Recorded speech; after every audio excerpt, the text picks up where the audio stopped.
అసలు నిజమేంటంటే ఈ మీరానే ఆ బాక్స్ మాయించేసింది. చెయ్యాల్సిందంతా చేసి ఏమీ తెలియని నంగరాజులాగా మన ముందు నించుంది.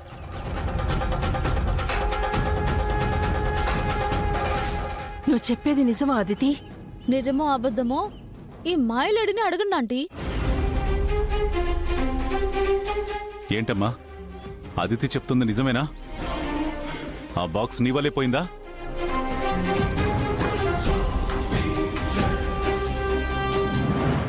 చెప్పమ్మా, నీ వల్లే ఆ బాక్స్ పోయిందా?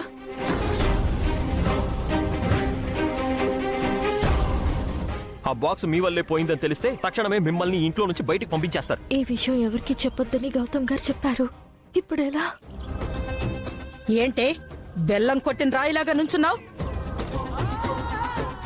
మర్యాదగా ఏం జరిగిందో నిజం చెప్పు. బాక్స్ నీ వల్లే పోయిందా? చెప్పు. అవునండి, నా వల్లే ఆ బాక్స్ పోయింది.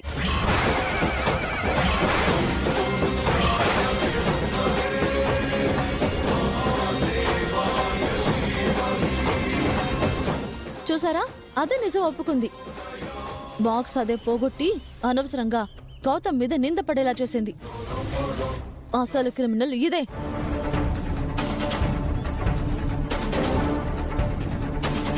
ఓసేయ్, నువ్వు వచ్చినప్పటి నుంచి మా ఇంట్లో ఏదో ఒక గొడవ జరుగుతూనే ఉంది. దీనంతటికీ కారణం నువ్వే అన్నమాట. దీనికి ఆల్రెడీ టెర్రరిస్టులతో సంబంధం ఉందని పోలీసులు అరెస్ట్ చేశారు కదా నాన్నమ్మా. ఆ బాక్స్ ని ఇదే వాళ్ళకి ఇచ్చేసి ఉంటుంది. అమ్మమ్మో, మా సిస్టర్ అహల్యలా ఉంటే నువ్వు కూడా అమాయకురాలు అనుకున్నాను. గుండెలు తీసిన బంటు అన్నమాట. ఇలాంటి దాన్ని ఇంట్లో పెట్టుకుంటారా మావయ్య?